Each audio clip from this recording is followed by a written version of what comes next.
¿Qué tal? Muy buenos días. Yo soy Guillermo Fernández Martínez, director general de Tecnologías de la Información y Comunicaciones en el Instituto Federal de Telecomunicaciones, el organismo constitucionalmente autónomo encargado de regular las telecomunicaciones en México. Bajo mi cargo se encuentra el establecimiento y la ejecución de la estrategia tecnológica en el instituto, la administración, operación y ejecución de la infraestructura y servicios tecnológicos en el mismo. Esto implica las redes de telecomunicaciones, voz, datos, cómputo central, desarrollo de sistemas, la ciberseguridad y la administración de los recursos y contratos a través de los cuales brindamos estos servicios. El día de hoy les vamos a presentar el proyecto de nube híbrida del IFT, un proyecto a través del cual renovamos todos los servicios de cómputo central en el instituto, dotándolo de mayores y mejores capacidades para proveer servicios, distribución de sistemas y con esto dar una mayor facilidad a todas las áreas del instituto para cumplir sus objetivos y por tanto el mandato constitucional. A lo largo de las siguientes láminas vamos a estar recorriendo desde algunos conceptos básicos hasta los antecedentes, cómo lo implementamos y finalmente algunas recomendaciones y lecciones aprendidas. Si nos acompañan, estaremos muy contentos. Adelante. ¿Cuáles son los conceptos básicos? Nuestro temario es conceptos básicos, que es la nube, tipos de servicios, modelos. ¿Por qué cloud? Es una pregunta que puede sonar muy obvia, pero hay consideraciones y razones que tenemos muy claras. ¿Cómo se implementó el proyecto? Los resultados que obtuvimos y las consideraciones finales. Es nuestro temario en general. Entonces, sin más, vayamos directamente. Conceptos básicos de la nube. ¿Qué es la nube? Bueno, en realidad, aquí hay un pequeño timeline donde estamos mostrando que la nube como tal tiene ya un bastante tiempo de estarse utilizando. Ya existía el concepto de nube desde 1960, aunque no se le llamaba así. Posteriormente, en 1990, se masifica el uso de los servicios de cómputo a través de aplicaciones web y con la ampliación del ancho de banda o de Internet de banda ancha en general en los servicios generalmente en países más avanzados o con mejor infraestructura, pero ya desde ese entonces empieza a masificar el uso de la red, de la nube, perdón. Posteriormente, en 2010, bueno, ya empieza a basarse mayormente en máquinas virtuales y algunas otras tecnologías que se utilizaban por muchos años. Ya en ese entonces se recordarán algunas personas que tenían más tiempo en la industria, pues ya la renta de piso blanco, todo ese tipo de cosas que empezaban a tener ese concepto y ya se estaba usando el concepto de nube. De hecho, ya empezaba a haber empresas que estaban aplicando la tecnología como tal o ese concepto. Finalmente ahora, ya en 2022, más adelante en este año, ya se han agregado muchos servicios, se usan containers, serverless computing, inteligencia artificial. Esto ya tiene algún tiempo, pero cada vez se van agregando más cosas. ¿Qué es la nube? ¿Cómo lo podemos definir en este timeline? Bueno, es un modelo de computación en el que los recursos de hardware y software se entregan como servicios, es decir, no están en un centro de datos local que tenga el cliente o el usuario final, en lugar de tener que instalar y mantener el software. Realmente lo que hacen los usuarios es accederlo en línea. La mayoría de nosotros ya usamos servicios de nube en realidad desde hace bastante tiempo, todo lo que son aplicaciones de mensajería, WhatsApp, en fin, redes sociales y muchas otras aplicaciones desde hace años ya son realmente implementadas a través de una nube. Esta forma de tecnología realmente lo que ha hecho es cambiar, o lo que hizo fue cambiar la manera en la que los usuarios acceden a la tecnología. Tiene una mayor flexibilidad, escalabilidad, nos da eficiencias en la gestión de los recursos. En fin, entonces realmente fue un paradigma que aun cuando vimos que ya tiene un tiempo de haber sido utilizado y conceptualizado, conforme más van agregándose servicios, nuevas aplicaciones, se va masificando su uso, pues nos está generando mejores sistemas, soluciones, en fin, a los usuarios que lo utilizamos realmente en todo el mundo, ¿no? En los países que tenemos telecomunicaciones o internet, estamos dándole este uso a la nube, aún sin darnos cuenta. Otro concepto básico, tipos de servicios. Es muy común hablar de la nube, se dice la nube como casi un concepto etéreo. Sin embargo, bueno, creo que vale la pena hacer algunas declaraciones sobre los tipos de servicios que hay en la nube. Para eso está esta lámina donde les estamos mostrando una especie de bloques o diagramas donde podemos ver un enfoque clásico, que es como veníamos desde antes, 80, 90, poco antes, cómo estábamos utilizando los servicios. El enfoque clásico es todas las aplicaciones, datos, la ejecución de los sistemas, toda la infraestructura de cómputo de una organización se encontraba, le llamamos on-premise, que esto significa en las instalaciones de la empresa, de la organización de que se tratara, ya del tamaño que fuera, bueno, todo estaba centralizado. Podíamos tener centros de datos alternos, podemos tener alguna otra facilidades, pero en fin, toda nuestra infraestructura y nuestros servicios se encontraban dentro de la organización. Posteriormente existe un concepto que se llama infraestructura como servicio.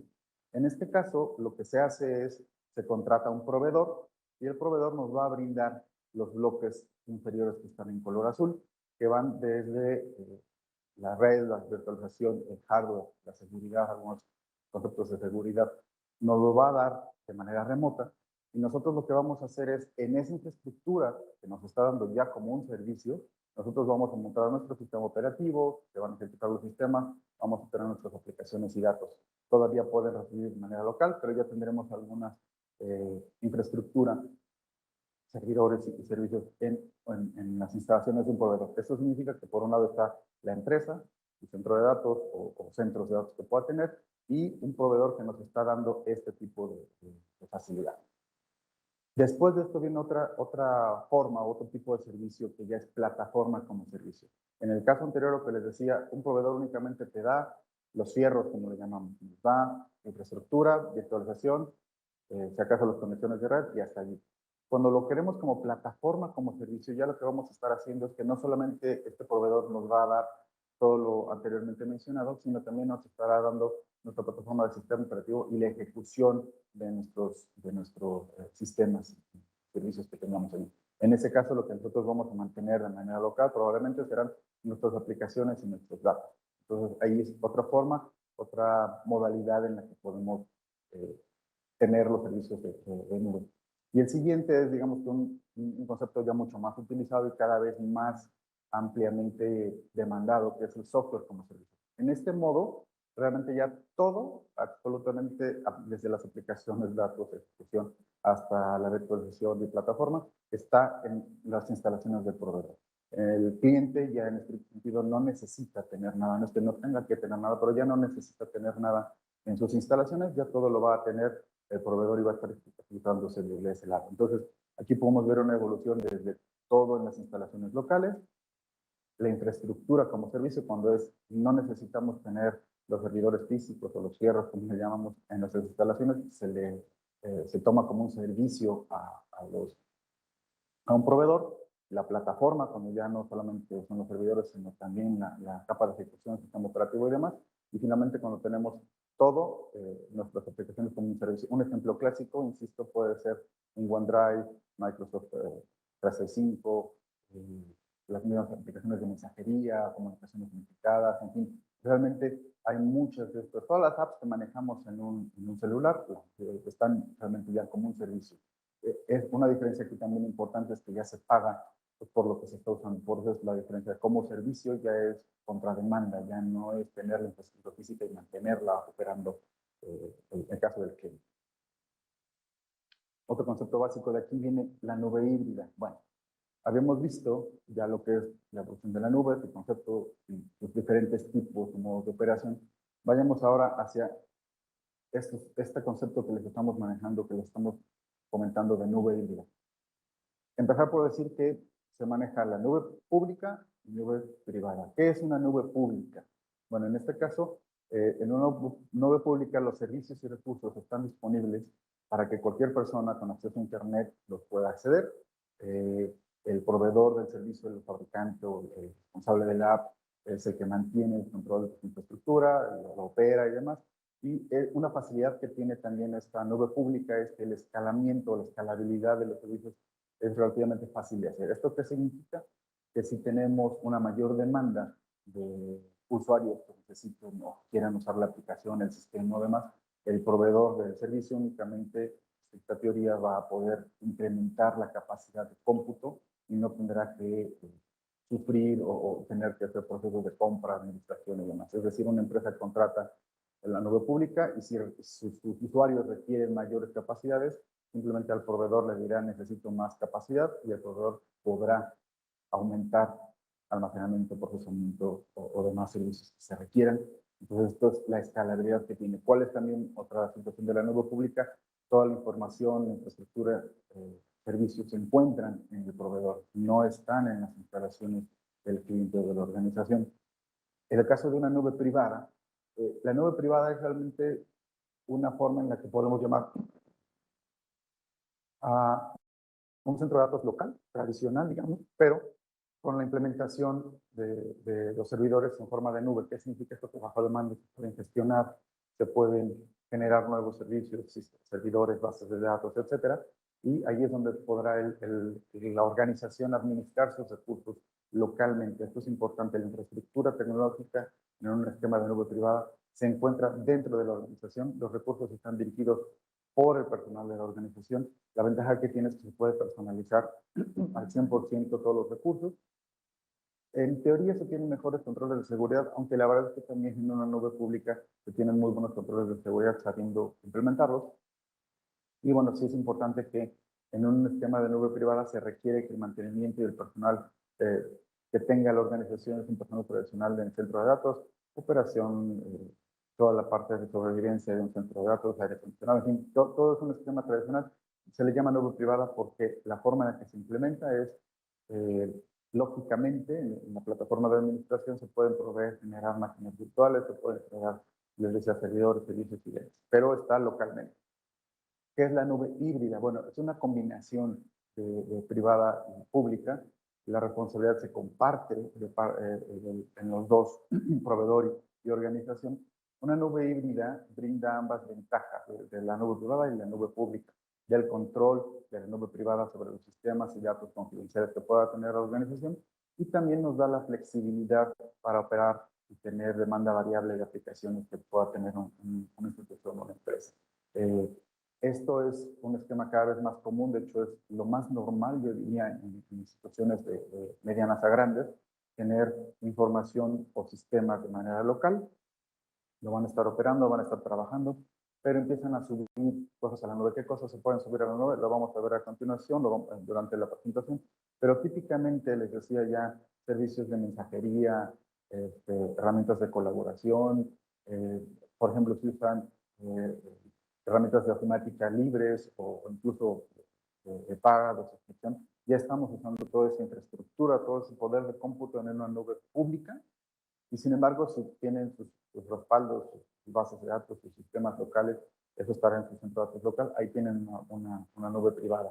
Entonces, aquí estamos usando las dos. Ahora, es importante también decir que en un sentido más puro, una nube híbrida tendría que estar conectando servicios, interoperando sistemas, bases de datos y demás. Usar una aplicación como comunicaciones unificadas o les decía, alguna automática como servicio, no necesariamente es una nube híbrida, aunque ya estemos usando nube pública y privada, pero realmente no estamos interconectando ambas. Esa es una cuestión importante que vamos a ir abordando paulatinamente, pero esto es lo que quería comentar respecto del concepto de una manera muy sencilla de nube híbrida. Una vez que tenemos establecido estos diferentes conceptos, es importante aquí también mencionar los modelos de migración. ¿Qué significa esto? Venimos de una arquitectura, dependiendo de la madurez de la organización, el tiempo, recursos y demás, de una arquitectura donde todo estaba de manera local, ¿no? Como decíamos hace un momento, el enfoque clásico, on-premise. Cuando estamos migrando hacia la nube, hay varias estrategias para hacerlo, ¿no? Les decía, puedes tener la pura plataforma, perdón, la infraestructura, la plataforma o los sistemas como servicio.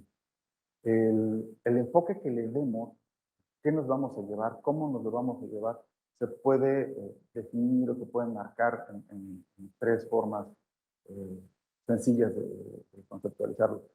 De acuerdo a las lecturas de diferentes consultorías o redacción que haya, se puede hablar de más o menos modelos, pero bueno, si lo resumimos a tres, cuando migramos servicios de on-premise hacia la nube, podemos tener tres maneras: rehost, refactor y rearchitect. Rehost es el primero que estamos poniendo aquí. ¿Qué es el rehost? Bueno, también se le conoce como lift and shift. No se hacen cambios a las bases de datos, se permite la migración de las bases o de los sistemas de información a la nube. ¿Cuándo usar? Bueno, cuando no se necesitan cambios inmediatos y se requiere mover datos de las apps fácilmente. Es decir, tenemos nuestra infraestructura local, simplemente contratamos un servicio de infraestructura, y esto es tanto como extender las capacidades que va a tener la organización. Vamos a agarrar carpetas compartidas, no sé, bitácoras, archivos que podamos subir a la nube, incluso bases de datos, algunos sistemas. Hay sistemas que pueden subirse, sistemas web, por ejemplo, que pueden subir a una plataforma o a una infraestructura como servicio y no se van a hacer cambios. Eso es importante. Simplemente vamos a mover de nuestro servicio local, de nuestro centro de datos local, a la infraestructura como servicio que podamos. ¿No? El refactor, bueno, en este caso ya se están aprovechando los servicios de datos nativos de la nube. Ya empezamos a utilizar sus ventajas. Los objetivos claros que podemos tener aquí son migraciones, reconstrucción de algunos componentes o servicios de software. Aquí ya vamos a empezar a utilizar las facilidades y las nuevas herramientas que nos dé el proveedor de nube que tengamos elegido. Esto es importante porque recordemos cuando tenemos nuestros servicios on-premise, en realidad estamos, entre comillas, limitados a lo que tenemos nosotros comprado, licenciado, desarrollado. En un esquema de refactor ya podemos empezar a utilizar las herramientas que nos brinda el proveedor de nube, como pueden ser los hyperscalers que son conocidos en la industria, o bien, bueno, el proveedor que tengamos de nube local, ¿no?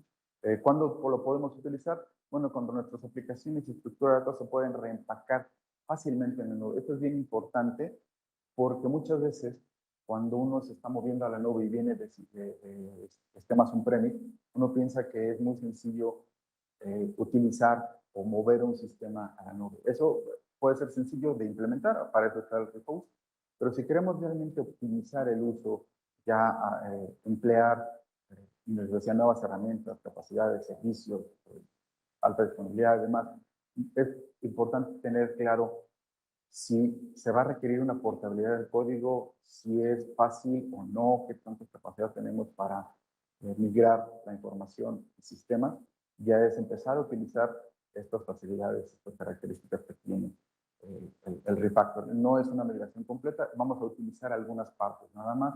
Insisto, típicamente son migraciones de base de datos, servicios, algunas interconexiones y demás, ¿no? El siguiente nivel, el re-architect, ya aquí estamos hablando de utilizar al full las capacidades de la nube del proveedor que tengamos contratado, ¿no? Aquí el foco va a estar en modificar y extender la funcionalidad y la arquitectura de nuestras aplicaciones. Muy probablemente haya que regenerar código, reprogramar aplicaciones y vamos a poder aprovechar al máximo las capacidades de las tecnologías que tengamos, contenedores, distribución, en fin, escalabilidad de la nube que esté contratada.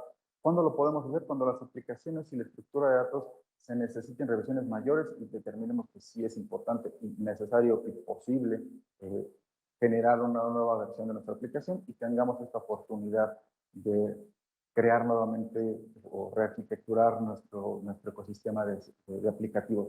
Es importante esto tenerlo en cuenta. Es como que el deber ser o la mejor práctica alcanzable, pero siempre hay que tener un plan. No podemos lanzarnos así nada más a rearquitecturar. Hay que tener claro qué nos vamos a llevar, por qué nos lo vamos a llevar. Si tenemos la capacidad tecnológica, recurso humano, talento, en fin, para hacerlo, y las ventajas que vamos a tener. Hay veces que si tenemos algún sistema legado, en realidad o no es posible o ni siquiera vale la pena llevárselo hasta rehacerlo en una arquitectura de nube, ¿no?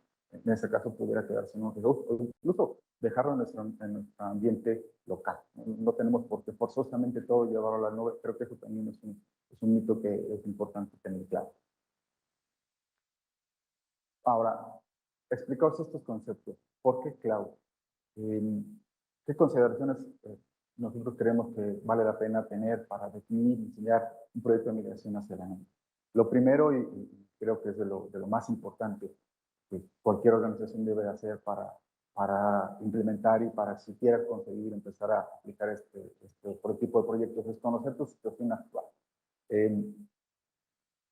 ¿Cuáles son los sistemas y soluciones tecnológicos que tienen? Esto va a depender, obviamente, del tipo de organización de que se trate, una empresa pequeña, grande, pública, además.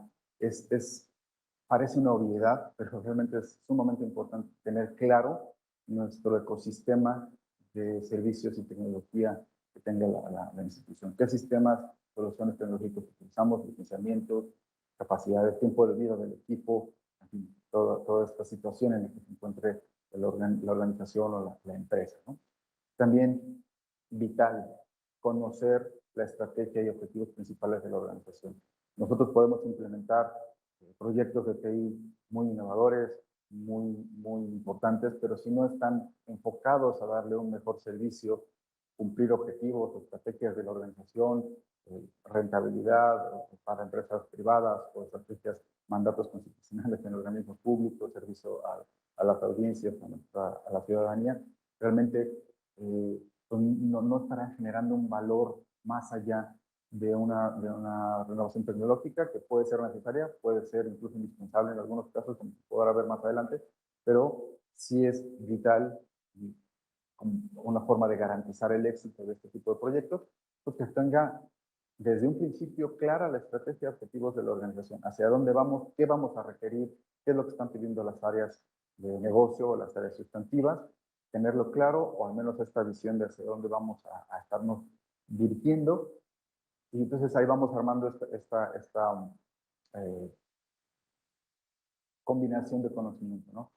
El estado actual de la tecnología, más allá de qué sistemas o soluciones utilizamos, les decía hace un momento, muchas veces también es importante, no muchas veces es necesario saber la tecnología con la que cuenta la organización. Hay veces que se tiene infraestructura que se debe utilizar, particularmente en instituciones públicas, estamos obligados a sacarle el mayor provecho a nuestra infraestructura, no simplemente es, ya esa vieja la debemos cambiar, entonces tenemos que tener claro eso, es muy importante, tiempos de vida de los equipos, versiones, compatibilidad, toda esta plataforma tecnológica con la que contamos, qué tan fácil es o qué tan compatible es con modelos de nube, insisto, si tenemos virtualización, si tenemos bases de datos, bueno, que las debemos tener obviamente, en qué estado están, el versionamiento, en fin, toda esta los fierros en físico y en masa aterrizado en bits y bytes, ¿qué es lo que tiene la organización? ¿No?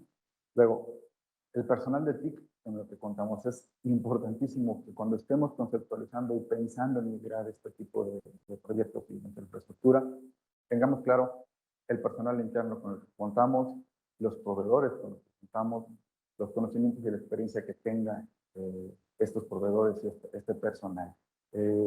Si no contamos con la capacidad, el talento necesario, el proyecto tendrá un gran riesgo de ejecución, de concepción. Entonces, no solamente es la estrategia de tener hacia dónde vamos, sino los recursos con los que contamos, el talento con el que contamos, qué tan preparado está. Antes de lanzarnos a simplemente decir, sí, vamos a implementar un proyecto de nube, es, la gente sabe que es la nube nuestra gente, los técnicos, toda la parte tecnológica, conocen de qué se trata, qué podemos hacer, hacia dónde vamos. Y si no es así, pues es momento de capacitarlos, de preparar un plan de acción donde tengan estos conocimientos, donde quieran estas habilidades, que puedan un poco amargarse la camisa y empezar a meterle mano a este tipo de herramientas antes de empezar a implementar este tipo de proyecto o en paralelo en lo que se está conceptualizando y se está arquitecturando. No tiene que ser todo serializado, se pueden hacer muchas cosas de manera simultánea, ¿no?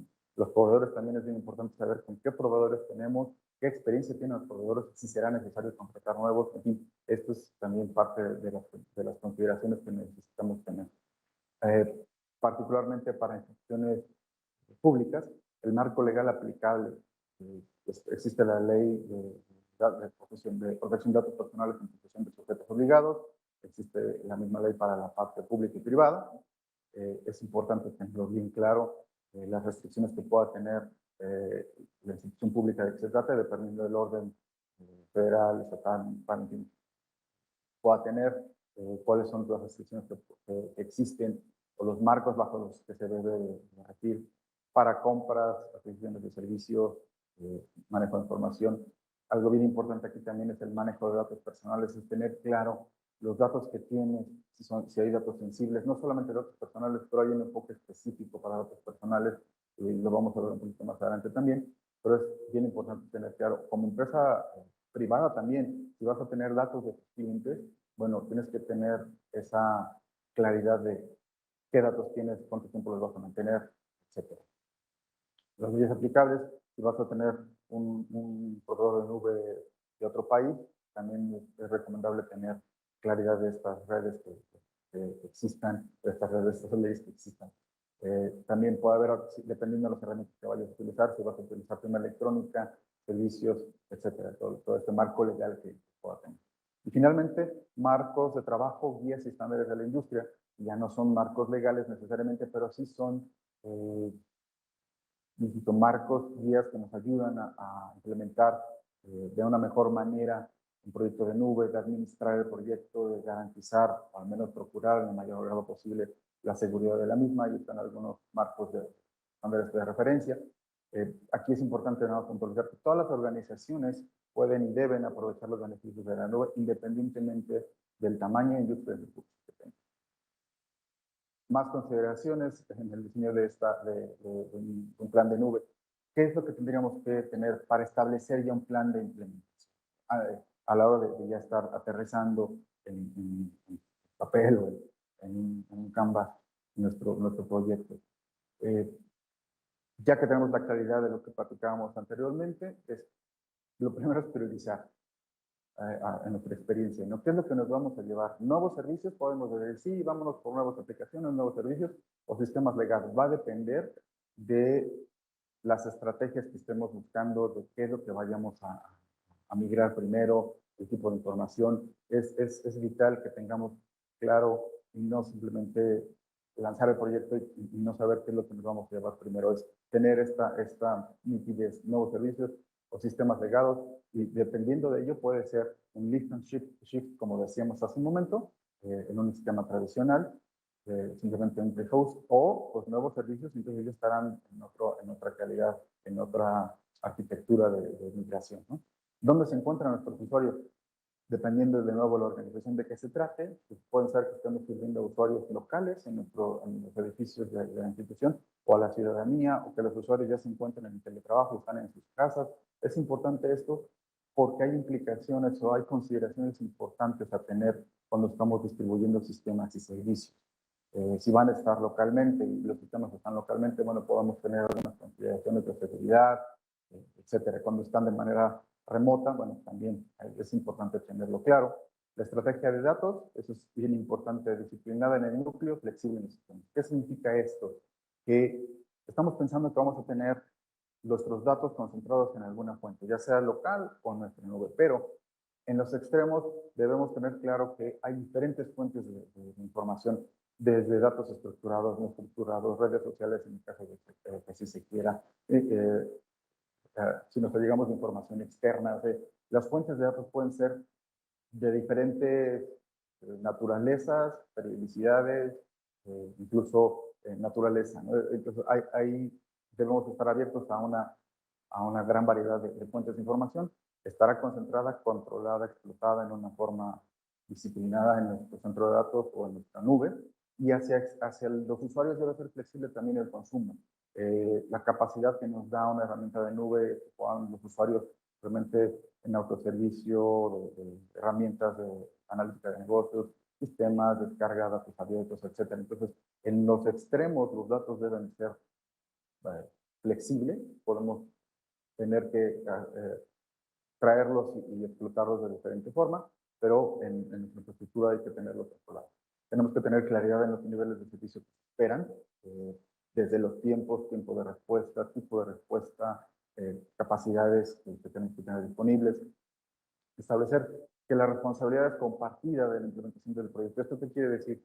Que tanto la organización, el personal que esté ejecutando el proyecto, como los proveedores que estén involucrados, deben de tener esta responsabilidad de su implementación. Esto es importante que incluso esté muy recomendablemente hasta escrito, definido en un contrato, que esté así establecido. Ponderar los riesgos, un tiempo limitado, la falta de talento, que les decía que podamos no tener las capacidades en ese momento de implementación de un proyecto, los recursos monetarios, de tiempo disponibles. Hay que establecer los objetivos de corto, mediano y largo plazo, es decir, vamos a arrancar un proyecto, ¿con qué vamos a iniciar? Que esto, si se dan cuenta, va de la mano con lo que les decía, vamos a priorizar qué va primero, qué va después, qué es lo que nos gustaría tener ya en un medio y largo plazo. También muy importante socializar y comunicar el proyecto desde el más alto nivel hasta las áreas usuarias, tenerlo todo lo más comunicado posible para que se sepan las ventajas que se van a tener. Aquí es importante definir esta acotación. Antes se manejaba un concepto de cloud first. Se decía todo lo que se va a implementar nuevamente de infraestructura de servicios, mándalo primero a la nube y ya después vemos. Y realmente eso ha ido cambiando ahorita. Me gusta más este otro concepto de cloud smart, donde vamos a estudiar, vamos a definir, analizar qué es lo que se va a la nube, qué es lo que se queda, y con base en ello vamos a actuar. Vayamos ahora a los antecedentes en el IFT. ¿Cómo nos encontrábamos hacia 2018, 19 y hacia atrás? ¿De dónde veníamos? En el instituto teníamos dos centros de datos. Uno se ubica en el edificio principal del instituto, ubicado en Insurgente Sur. En este centro de datos principal, que es un centro de datos certificado desde su diseño e implementación como Tier 3 por el Optime Institute. Este centro de datos almacena y tiene el corazón de procesamiento del instituto. Aquí está todo recibe toda la información del sistema. Tenemos la conexión hacia Internet y la publicación de nuestros portales a través de dos enlaces de anillos diferentes, enlaces redundantes, todo esto para garantizar pues que esté en línea nuestros servicios y sistemas. Aquí también está conectada la red telefónica de esta parte del edificio, del instituto. Este centro de datos se conecta a través de una red MPLS hacia el centro de datos secundario, que se encontraba en otro edificio del instituto, ubicado en la alcaldía de Iztapalapa. Y en este centro de datos secundario era una réplica, tamaño un poquito menor, pero en esencia una réplica de infraestructura y servicios que se tenían en esta otra ubicación. Entonces, a través de un proveedor de MPLS se conectaban, intercambiaba información, datos, sistemas, respaldos y demás. Este centro de datos secundario también tenía su propia conexión a red telefónica y desde allí también se están conectando a través de VPN a dos estaciones de monitoreo que tiene el instituto en Tlalnepantla y Chimalhuacán. Entonces, esta, digamos, que era la situación en la que nos encontramos de un tiempo para atrás. En 2017 fue construido el centro de datos principal, el centro de datos secundario se construyó desde 2014. Y ya traíamos ahí infraestructura también que tenía ciertos años de servicio, tenía algunas características en su uso, operación y demás, ¿no? Desde el centro de datos principal, a través de los enlaces que les comentaba hace un momento, es que se da todo este servicio hacia el usuario del instituto, el uso diario de la infraestructura de nuestros usuarios, el personal del instituto, la conexión para el personal, las conexiones por VPN, porque el instituto, el IFT, está trabajando en un esquema de teletrabajo desde el inicio de la pandemia y ya se permanece. Realmente ahora el IFT ya es una institución que se encuentra formalmente trabajando en teletrabajo, ya su personal puede estar en esquema 100% teletrabajo, híbrido o presencial en el caso que sea necesario. Entonces, era necesario, sigue siendo necesario la conexión segura a través de VPN para garantizar que el usuario estando en su domicilio o estando en el instituto pueda tener conexiones seguras, cifradas, tiene el acceso al correo electrónico a través del celular, llamadas y videollamadas por Webex, que es nuestra plataforma de comunicaciones unificadas, y eventos virtuales. De nuevo, esta situación del teletrabajo que tiene el instituto ya nos llevó a que la mayoría de nuestros eventos, y muchos otros, realmente la interacción se hace a través de sesiones virtuales y eventos virtuales. Pues esta era nuestra situación hasta el 2019 que se empieza a implementar el proyecto. ¿Cómo va la implementación del proyecto, el proceso de contratación? Bueno, les decía que venimos de esta situación en la que nos encontrábamos, no era una situación de evolución que había venido dándose naturalmente, con renovación de infraestructura, con unos servicios, contrataciones. Sin embargo, por ahí en 2017, 18, pues fue evidente que los servidores, sobre todo los servidores de cómputo central que tenía el instituto en aquel momento, fueron adquiridos en 2013, 2014, estaban llegando a su fin de vida. Ya no iba a ser posible mantenerlos operando, ya no iban a tener refacciones, ya no iban a tener soporte, pólizas, mantenimiento y demás. Entonces esto nos llevaba a la necesidad de renovar ese equipamiento.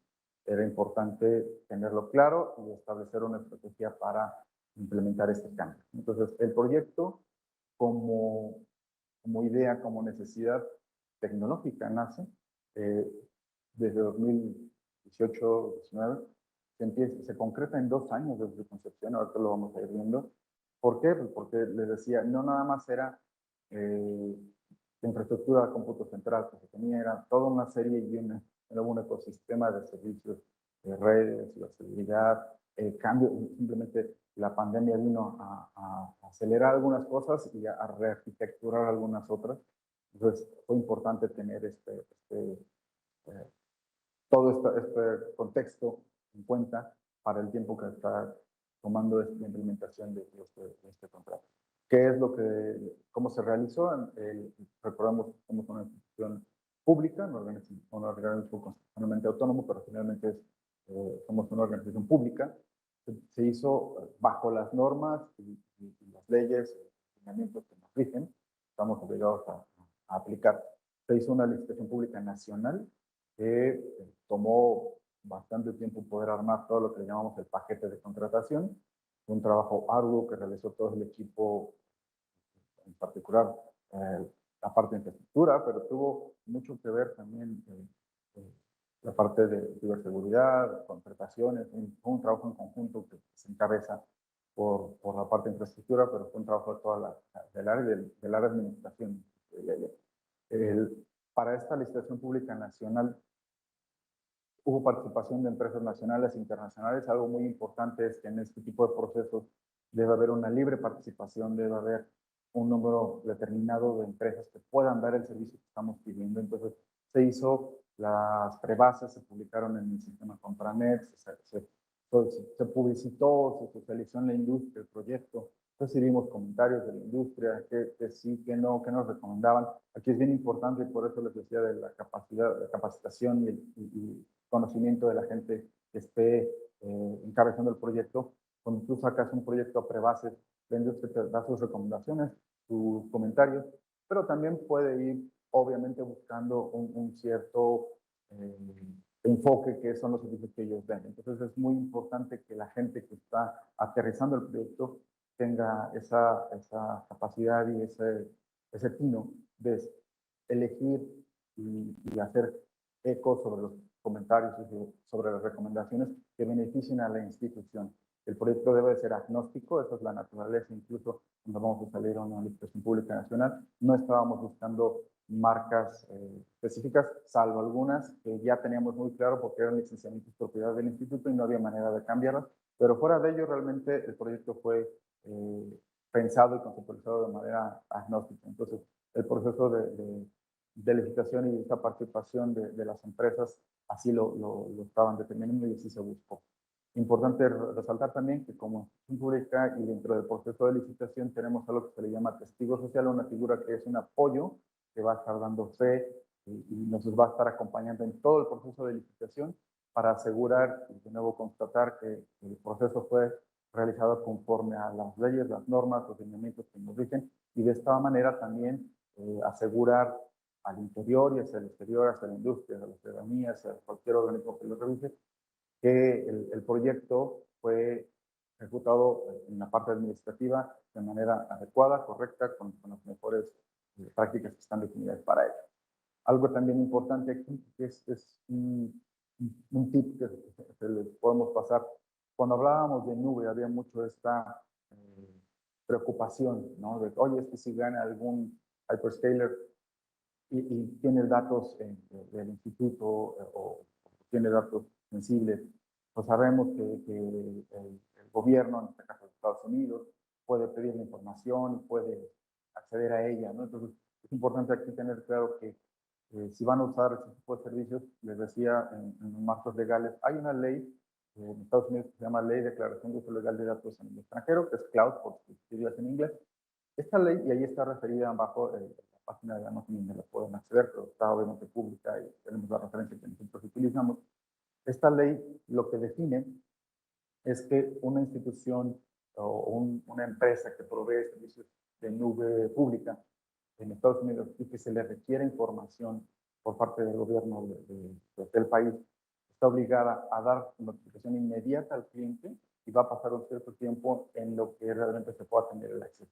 No es que le vayan a negar una especie de orden del gobierno, pero sí da un tiempo de reacción, da un tiempo de poder accionar mecanismos, de poder incluso defenderse, o no que defenderse, tomar acciones que prevengan un acceso no deseado. Además que en este marco también se va a permitir, si nuestra información está cifrada en la nube, que eso es bien importante, pues realmente se pueden implementar varios mecanismos, ¿no?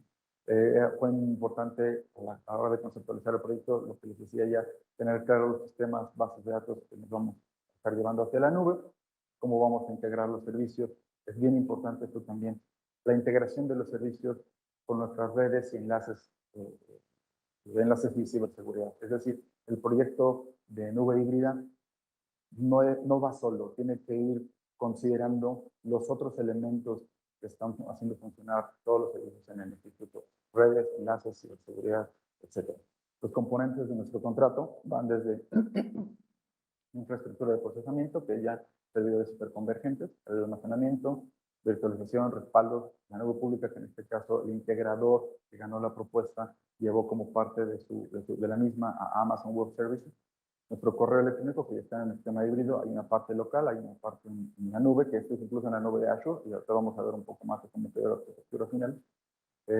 También se incluye el plan de recuperación de desastres, una solución de ciberseguridad en nube y de servicios administrados para gestionar todo este contrato. ¿Cómo quedó la implementación de nuestro proyecto, la arquitectura y ejecución del mismo?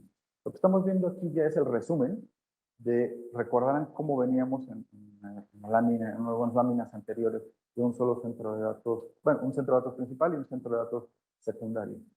A lo largo de 2022 se implementó este proyecto ya de manera física, pues la licitación se hace hacia 2021, se adjudica, todo el proceso que se llevó la conceptualización, les decía, fue desde un par de años, pero ya la implementación como tal del proyecto se hace en 2022. Veníamos de esos dos centros de datos, de la red MPLS. ¿Qué es lo que tenemos ahora? Bueno, un centro de datos principal, ya únicamente el centro de datos que se encuentra en el edificio sede, en el edificio principal del instituto. Aquí nos deshicimos o desocupamos del centro de datos secundario, eso es muy importante. Se desocupa el centro de datos secundario y ahora nuestro centro de datos secundario se vuelve la nube de Amazon, que es el proveedor que fue ganador en la licitación con el integrador del servicio. Nuestro centro de datos principal se conecta a través de redes definidas por software con una plataforma de Amazon. Tenemos la extensión de nuestros servidores en nuestra infraestructura en aquella nube y de esta manera podemos tener acceso a todas las facilidades que nos presenta este proveedor, desde nuestra alta disponibilidad, el RP, que se comentaba hace un momento, la salida de producción de nuevas aplicaciones, portales que ya podemos ir migrando para allá, por ejemplo, portales que son 100% informativos, se pueden migrar allá, están montados, toda esta información puede está en la nube de Amazon. Tenemos acceso también a diferentes tecnologías y herramientas, desde hace un momento. En nuestra base de datos, en nuestro centro de datos principal, existe nuestras capacidades, nuestra renovación de servidores tecnológicos hiperconvergentes, pero está acotado a lo que tenemos en nuestro centro de datos principal. Del lado de la nube de Amazon tenemos acceso a otras herramientas que no necesariamente tenemos localmente, y que para tenerlas tal vez habría que contratarlas o tener algún tipo de proceso más largo. En este caso, tenemos acceso a estas herramientas, no solamente las que están en la parte baja de la lámina, sino también herramientas propias que pone a disponibilidad Amazon, contenedores, su base de datos S3, mecanismos de machine learning, inteligencia artificial y demás. Entonces tenemos esta extensión realmente ya. Nuestro centro de datos secundario, que era una copia en pequeño del principal, nos deshacemos de él y ahora tenemos una migración al centro de datos en Amazon, con toda nuestra estructura de servicios. Y por otro lado, seguimos teniendo acceso a Azure, que es otra nube que está contratada por el instituto para herramientas de colaboración, trámites, gestión de procesos, flujos de trabajo y el correo electrónico. Entonces, en realidad tenemos dos nubes contratadas, pero la nube híbrida pura o más, de mejor manera implementada la tenemos con Amazon, y hacia Azure tenemos la parte de carpetas compartidas, colaboración, correo. Eso es como queda en este momento nuestra infraestructura.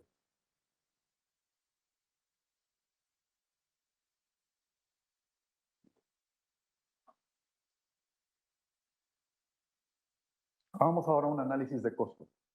El proyecto, les decía, se realizó a través de una licitación pública nacional. Hubo una competencia de empresas nacionales e internacionales. Como ustedes lo sabrán, quien trabajan en instituciones públicas, instituciones privadas también, una licitación o un concurso de esta naturaleza lo que hace, pone a disposición de la industria un anexo técnico, en el caso de nosotros, o un RFP para empresas privadas. Los competidores de la industria analizan el proyecto, hacen sus alianzas, integran otras empresas, proveedores, fabricantes, con todos los requerimientos que han sido definidos y presentan una propuesta. En el caso del instituto, la licitación que se realizó nos llevó a que, ya habiéndolo implementado, habiéndonos deshecho o ya no utilizando el centro de datos secundario que les decíamos, se generó un ahorro de inversión por 114.5 millones de pesos. Esos 114, casi 115 millones de pesos, ¿cómo se generaron en ahorro? ¿Por qué se evitó esta inversión? Bueno, al ya no utilizar un centro de datos secundario, ya evitamos comprar infraestructura espejo para el plan de recuperación de desastres. Ya, les decía, ese ya existe ahora en la nube pública que tenemos contratada. Evitamos comprar licenciamiento para la infraestructura que hubiera residido en el centro de datos secundario, particularmente Bimbo y BIM. Ya no tuvimos que comprar licenciamiento para equipo de cómputo en el centro de datos secundario. Se evita la compra de máquinas de cintas. Anteriormente teníamos nuestros respaldos en una máquina de cintas, que ya tenía algún tiempo de uso. Ya no se están utilizando, tenemos nuestras cintas respaldadas y demás, pero ya no hubo necesidad de estar comprando nuevas o de estar renovando esa infraestructura. Se evita el costo de implementación de todos estos componentes que acabamos de comentar. Ya no se estará implementando y el no contratar servicios de implementación de esta infraestructura de financiamiento también genera un ahorro. Entonces, por CAPEX o por inversión, tenemos un cálculo de un ahorro o el evitar la inversión de 114.5 millones de pesos. Ahora bien, también hay un ahorro en la operación o en el OPEX mensual. Este lo tenemos calculado en 200,000 pesos mensuales, pues estamos hablando de una cantidad de 1,400 al año, y vamos sumando. Derivado de que el consumo eléctrico fue bien importante, el consumo eléctrico del centro de datos secundario obviamente ya no se utiliza, ya es un ahorro constante. El mantenimiento que se le da a un centro de datos también es algo que se ahorra en la operación, en la administración de un contrato, ya no se está teniendo esa necesidad. Y el arrendamiento de equipos de menores capacidades, ya no había necesidad de un switch core tan grande en el centro de datos secundario, de un firewall, un balanceador de enlaces, dado que el centro de datos secundario se desocupa y el edificio de Iztapalapa se queda como un punto de acceso únicamente con un MDF para conectar al personal que se encuentra de aquel lado con los sistemas y servicios que residen en el centro de datos principal o en la nube. El ahorro que se hace allí de infraestructura fue muy importante, asumiendo desde la inversión para no rehabilitar aquel centro de datos hasta la operación de ese centro de datos que ya no tenemos. Entonces, esos son los ahorros que tenemos como un análisis que ganamos a través de esta implementación de este proyecto. Vayamos ahora a qué beneficios ya como resultado de la implementación de este proyecto, los beneficios que vemos de haberlo implementado. De entrada tenemos, bueno, una arquitectura que se le llama Software Defined Network, que es entre datos de procesamiento principal y nuestra nube de Amazon Continuo. Esto es un beneficio puramente tecnológico, que nos da una mayor facilidad de comunicación y administración de la red que tenemos. Se desocupa el centro de datos, el centro de procesamiento de datos secundario, con los ahorros que ya comentaba hace un momento, que tiene acceso a nuevas tecnologías, como inteligencia artificial, machine learning, remote process automation, analítica de datos, etcétera, de proveedor de nube. Tenemos en este caso acceso a dos puntos de procesamiento por parte del proveedor. La región de Estados Unidos, que se encuentra en Virginia, y la local zone de México, que se encuentra en Querétaro, fue abierta hace poco. ¿Cuáles son las diferencias? Bueno, la local zone de México provee de un servicio de almacenamiento, como nos ha comentado el proveedor, aún no están habilitados todos los servicios, se irán habilitando paulatinamente, pero ya podríamos llevar a la zona local de México información del instituto. Esto en una derivada, ¿qué beneficio nos da? Que aquella preocupación de que alguna información pudiera estar fuera del país, lo podríamos nosotros, si así fuera el caso, definir que está siendo nuestro proveedor Amazon, la información se encuentre en México. Eso es muy importante. Pero también nuestra región de Estados Unidos nos da acceso a aplicaciones y nuevas tecnologías que no tendríamos instaladas de manera nativa en el instituto. El contrato, la arquitectura y los proveedores de nube están certificados en los estándares ISO 27001, 27017 y 18, que son estándares para nube. Tenemos un firewall de nube que nos está protegiendo y nos está acercando la información entre el centro de datos principal, que se encuentra el edificio que llamamos Boston, y la nube pública. Y en resumen, se ha implementado el Software Defined Data Center. Estos son beneficios tecnológicos que redundan en que podemos dar mayor capacidad a las áreas para recibir información, para procesar información, acceso a tecnología que hemos estado explorando para procesamiento masivo de datos, analítica de datos. Ya estamos recibiendo, de hecho, grandes cantidades de información de operadores de telefonía, almacenamiento de datos o de multimedia, monitoreo de medios. Estamos viendo también, tenemos implementado una arquitectura de gobierno electrónico que nos está permitiendo explotar y manejar trámites de manera 100% digital y electrónica. Podemos escalar las capacidades de soluciones de esta plataforma a través de esta nube. Tenemos implementado, de hecho, un gestor de trámites en la nube. Entonces, estos son beneficios de negocio, déjenme decirles, que con estos beneficios técnicos que están aquí planteados podemos potenciar y aumentar las capacidades, velocidad de respuesta y herramientas disponibles para las áreas usuarias. Por lo tanto, va a llevar a un mejor cumplimiento o ayudarles en el cumplimiento de sus objetivos y los mandatos constitucionales, dar mejores servicios a la ciudadanía, a las audiencias, a la industria, en fin. Lo importante aquí es que los beneficios técnicos y tecnológicos que están marcados puedan redundar, o se puedan derivar hacia beneficios para la organización de que se trate y en la que estemos trabajando. Llegamos ahora a algunas recomendaciones aprendidas de este proceso que les digo nos tomó alrededor de 2 años implementar. Es conocer la situación actual de la organización, ya lo decíamos hace un momento en las consideraciones del proyecto. De nuevo parece una obviedad, pero es bien importante saber en dónde están parados. Si ustedes van a implementar un proyecto de estos, en dónde está parada su organización, qué recursos tiene.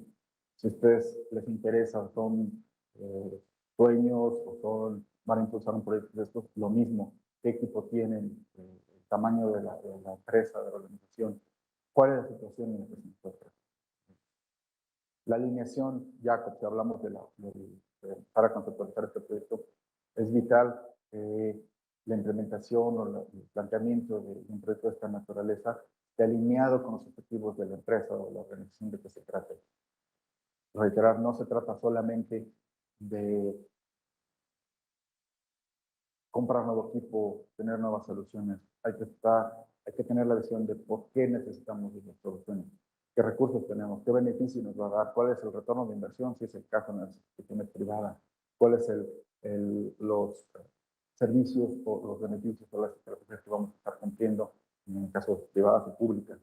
De nuevo, pareciera una obviedad, pero no queremos dejar de remarcarlo. El apoyo desde el más alto nivel directivo es muy importante porque este tipo de proyectos de transformación digital pueden llegar a sembrar algunas bases, o sembrar algunas inseguridades o dudas, inquietudes de cualquier nivel de la organización. Entonces, desde el más alto nivel directivo debe estar claro, convencido, es la labor del área de tecnología convencer y dar los argumentos necesarios y suficientes del por qué se requieren este tipo de proyectos, qué beneficios se van a tener. Entonces, si se tiene el apoyo desde el más alto nivel de la organización, hacia abajo se va a ir permeando y tendremos el apoyo de, de, de los recursos y el tiempo y el impulso para hacerlo. Pero no solamente eso, también es bien importante involucrar a las áreas usuarias que sepan qué beneficios van a tener, que tengan claridad, oye, tu información va a estar en la nube, pero no te preocupes, no es que sea insegura, no le va a pasar nada, simplemente ahora te vas a conectar de esta manera, vamos a poder manejar algunos otros sistemas, algunas otras herramientas, algunos otros tableros, en fin, es importante involucrarlos desde de qué se trata, qué herramientas vas a tener ahora, cómo les puedes sacar provecho, qué nuevas soluciones tenemos disponibles y que ahora podrías tú conocer y aprovechar. Es importante también en esta socialización del proyecto, ¿no? Es vital que los tipos de proyectos los conozcan transversalmente en la organización, planear de manera integral nuestra arquitectura tecnológica. Les decía yo, no solamente es la parte de cómputo central, sino cómo se interconecta con la ciberseguridad, qué nuevas herramientas de ciberseguridad vamos a mantener, cómo vamos a replantear la ciberseguridad. Antes teníamos todo on-prem, los sistemas y el personal. Ahora lo tenemos al revés. Ahora tenemos a la gente afuera en sus casas y los sistemas también pueden estar en la nube. Entonces, eso implica un cambio de paradigma en la ciberseguridad, en las redes, en la manera de desarrollar aplicaciones, en la manera de comunicarnos con la gente. Entonces, tecnológicamente es vital que tengamos esto claro y que planteemos el proyecto en ese sentido. No solamente la tecnología de cómputo, sino cómo va a estar interactuando con redes y de seguridad, enlaces, desarrollo de servicios, plataformas de comunicación, etcétera. Hay que involucrar a los fabricantes e integradores en el diseño de ese tipo de proyectos. Es bien importante porque solo ellos conocen mejor sus herramientas. Entonces, aquí una recomendación y algo que hicimos nosotros es juntamos a muchos integradores y desarrolladores y entre ellos tenían que ponerse de acuerdo para ver cuáles pueden ser las mejores maneras de comunicarse, de conectarse, y siempre dando la posibilidad y la viabilidad de que haya más de un proveedor de un mismo tipo de servicio, por lo que les decía de que sea un proyecto agnóstico en la mayoría de sus componentes. La responsabilidad de implementación debe ser compartida. Les decía yo, en instituciones públicas tenemos esta figura de las deductivas y las penalizaciones. Es bien importante que todo eso quede por contrato. Si ustedes son una institución privada, también tienen que tenerlo claro en su contrato. Esta responsabilidad compartida es muy recomendable porque nos va a interesar a ambos. En estricta teoría sí debería ser, pero nos va a interesar a ambos, a organización, a proveedor y a clientes, el éxito del proyecto. Hay que capacitar a nuestro personal. Es bien importante que a lo largo, desde el inicio o al desarrollo del proyecto, se vaya capacitando al personal técnico en el uso de las herramientas que vamos a tener. Y bueno, privilegiar, en nuestro caso, una recomendación final, los quick wins versus proyectos de mediano y largo plazo, ¿no? Es qué vamos a hacer al principio, cuáles son nuestros primeros pasos, nuestros primeros sistemas, nuestros primeros logros, qué nos vamos a llevar, y hacia el final, qué es lo que querríamos usar. Ya ahí es donde se vale un poco planear o soñar hacia nuevas tecnologías, nuevas herramientas, soluciones. Eso en términos generales lo que queremos plantear como recomendaciones y lecciones aprendidas.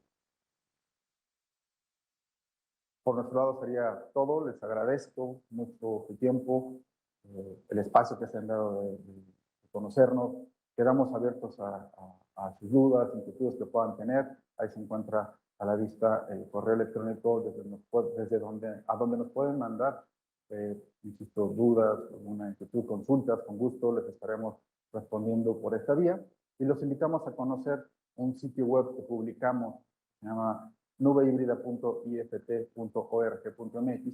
En este sitio web que publicamos recientemente podrán ver una serie de guías, documentos, recomendaciones, conceptos, de qué fue este proyecto, cómo lo pueden aprovechar, algunas referencias, marcos, de referencia también de trabajo, que les pueden ser de utilidad con mucho gusto lo ponemos a disposición de ustedes también, pues para que aprovechen y entre todos, entre esta comunidad, podamos generar y dar mayor valor a nuestras organizaciones y al público al que atendemos.